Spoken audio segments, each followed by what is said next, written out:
네,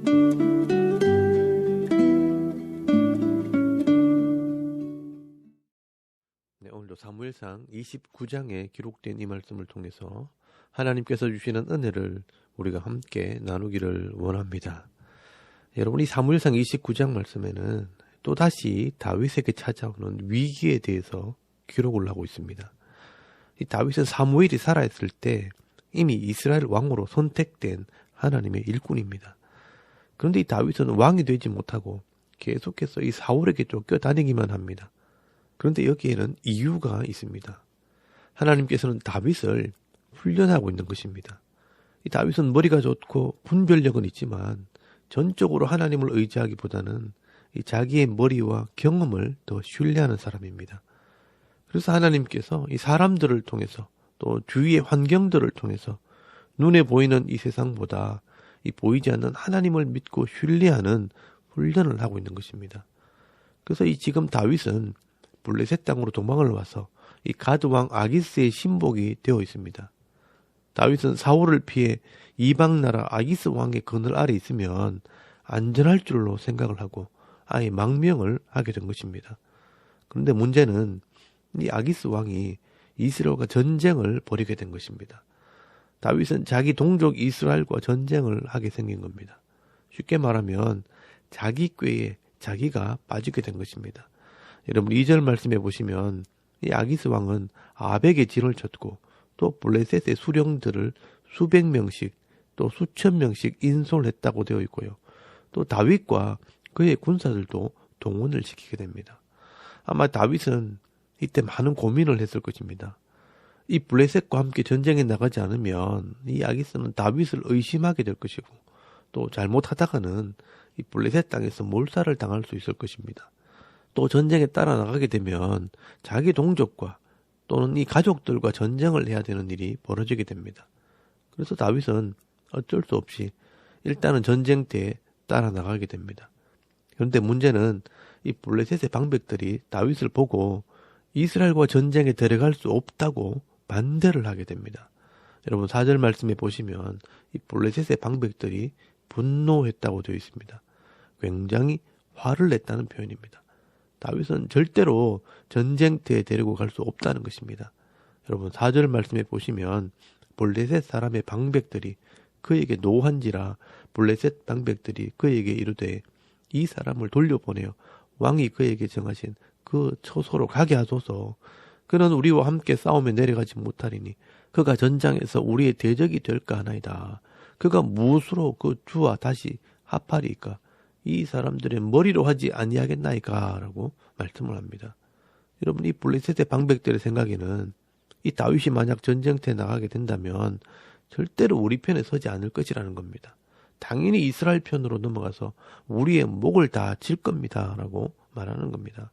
어떻게 보면 이 방백들의 판단이 맞을 것입니다. 아마 다윗이 이 전쟁에 참여했다면 절대로 사울을 죽일 수 없고요.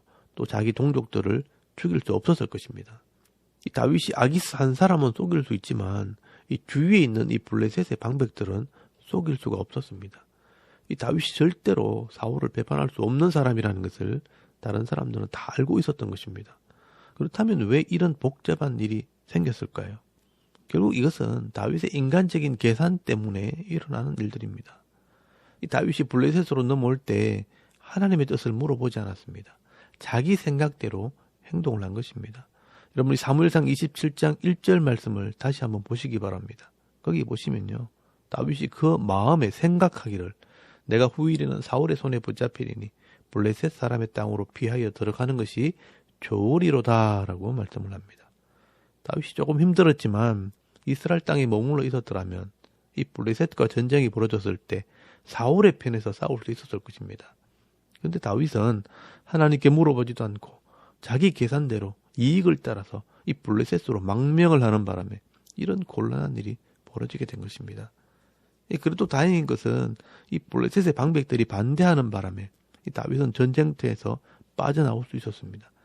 다윗이 겉으로는 왜 나를 믿지 못하느냐 하면서 화를 냈지만 속으로는 잘 됐다고 생각을 했을 것입니다.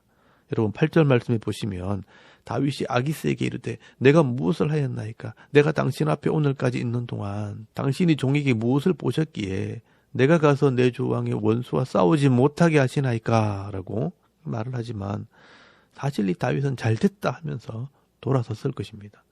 이 아기스 왕도 나는 너를 믿지만 이 방백들이 너를 싫어하니 어쩔 수 없다. 돌아가라 하고 명령을 하게 됩니다. 그래서 이 다윗은 말머리를 돌려서 자기들의 거처인 시글락으로 돌아오게 됩니다. 다윗은 돌아오면서 큰일 날 뻔했다 하면서 가슴을 썰어내렸을 것입니다. 그런데 여러분 집에 와보니요 더 큰 일이 벌어졌습니다. 이 남쪽에 있는 아말렉 족속들이 쳐들어와서 이 식솔들을 다 잡아가고 모든 집들을 다 불태워버린 것입니다. 문제를 하나 해결하고 돌아왔더니 더 큰 문제가 벌어진 것입니다. 안 그래도 억울하고 한맺힌 사람들이 모였는데 이 자기 가족들과 이 자녀들이 사라진 것을 본 이 다윗의 부하들은요 다윗을 원망하기 시작합니다. 이제는 다윗의 부하들이 다윗의 적이 되어버렸습니다. 괜히 이 블레셋 땅으로 넘어와서 이런 어려운 일을 당하게 되었다고 하면서 이 다윗의 부하들이 다윗을 원망하고 심지어 이 다윗을 죽이려고 하는 일이 벌어지게 된 것입니다. 여러분 30장 3절에서 4절까지 말씀해 보시면 다윗과 그의 사람들이 성읍에 이르러 본즉 성읍이 불탔고 자기들의 아내와 자녀들이 사로잡혔는지라 다윗과 그와 함께한 백성이 울 기력이 없도록 소리 높여 울었더라라고 말씀을 하고 있습니다. 그리고 6절 말씀해 보시면 울다가 이게 다 다윗 때문이라고 생각을 했는지 백성들이 자녀들 때문에 마음이 슬퍼 다윗을 돌로 치자 하니라고 말씀을 합니다. 아마 이 일은 다윗의 일생일대의 가장 큰 위기라고 할 수 있습니다. 여기서 다윗은 굉장히 중요한 교훈을 깨닫게 됩니다. 인간적으로 생각할 때 다윗은 부하들에게 큰 소리를 칠 수 있었습니다. 그래도 내가 너희들을 위해서 수많은 전쟁을 하면서 목숨을 걸고 너희를 지켜주었는데 너희들이 나한테 이럴 수 있어. 나를 따를 자는 나를 따르라 하면서 이 자신의 힘을 드러낼 수도 있었을 것입니다. 그러나 이 다윗은요. 이런 위기가 올 때마다 다시 하나님 앞에 엎드려야 한다는 것을 배우게 됩니다. 여러분 이 땅에 있는 사람들은 우리가 믿을 수 있는 존재가 아닙니다. 그러므로 이 땅에서 믿을 수 있는 사람은 아무도 없습니다. 아무리 가까운 친구를 할지라도 어려운 문제가 생길 때 언제든지 나의 적이 될 수 있습니다. 심지어 가족도 결정적인 순간에 돌아설 수도 있습니다. 그래서 이 다윗은요. 이런 사건을 통해서 철저하게 사람을 의지하는 것이 아니라 하나님을 의지하는 법을 배우게 되는 것입니다. 여러분 이것이 다윗의 위대한 점입니다. 여러분 6절 말씀 끝에 보시면요. 다윗이 크게 다급하였으나 그의 하나님 여호와를 힘입고 용기를 얻었다라고 말씀을 합니다. 여러분 다급했지만 상황에 끌려가지 않고 다시 한번 자신을 돌아본 것입니다. 내가 왜 이렇게 되었을까? 내가 하나님을 의지하지 않았구나.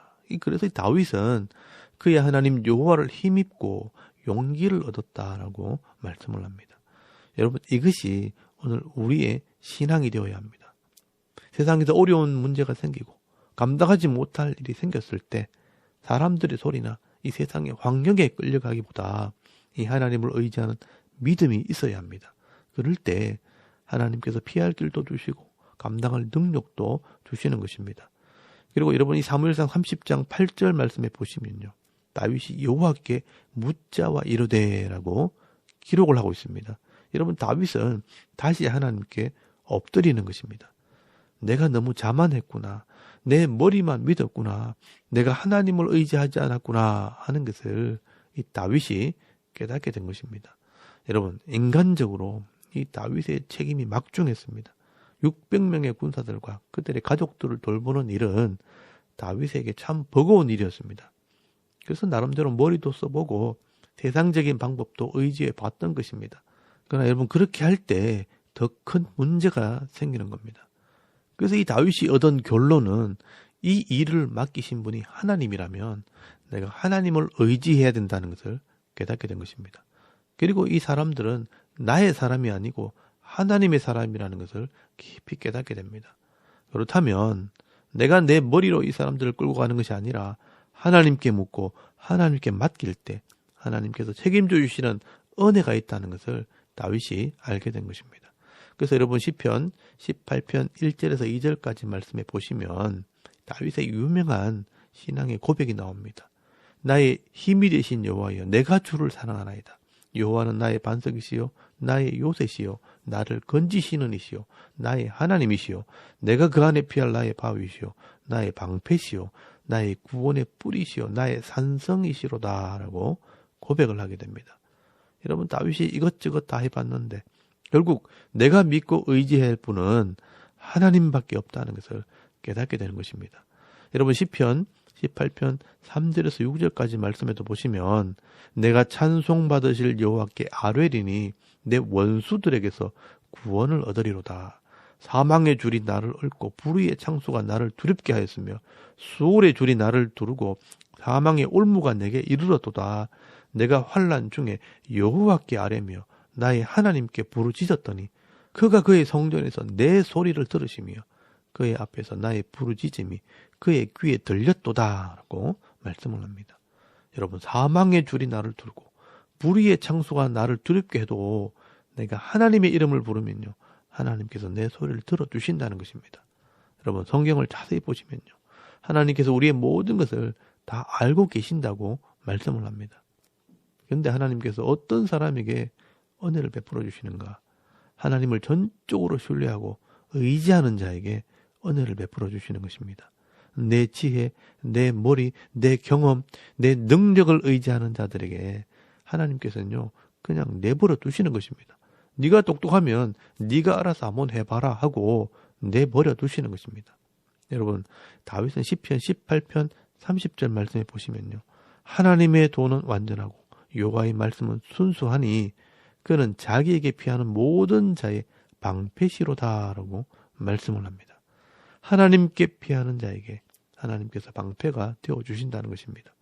여러분, 오늘 이 다윗의 경험이요, 오늘 우리의 신앙의 교훈이 되기를 바랍니다. 여러분, 오늘도 우리가 이 세상에 살아갈 때 내가 할 수 있는 일은 내가 최선을 다하겠지만 무엇보다 하나님께 묻고 기도하는 중에 하나님을 믿고 신뢰하는 삶을 살아갈 때 하나님이 도와주시고 은혜 베푸심으로 합력해서 선이 되게 하시는 이 하나님의 놀라운 은혜를 누리면서 살아갈 수 있는 저와 여러분의 이런 영적인 삶의 모습이 되실 수 있기를 주의 이름으로 축원합니다. 아멘. 우리 잠깐 기도드리겠습니다. 오늘도 하나님께 기도하고 믿고 의지하는 삶을 살게 하옵소서. 자신을 위해서 기도하시고요. 또 나라와 민족과 섬기는 교회와 가정과 자녀들을 위해서 기도하시고 또 개인의 기도 제목을 따라 기도하고 오늘 하루 삶을 또 시작할 수 있길 바랍니다. 다 같이 우리 하나님께 한번 기도드리겠습니다. 살아계신 하나님, 은혜를 감사합니다. 오늘 이 아침에 하나님을 예배하게 하시고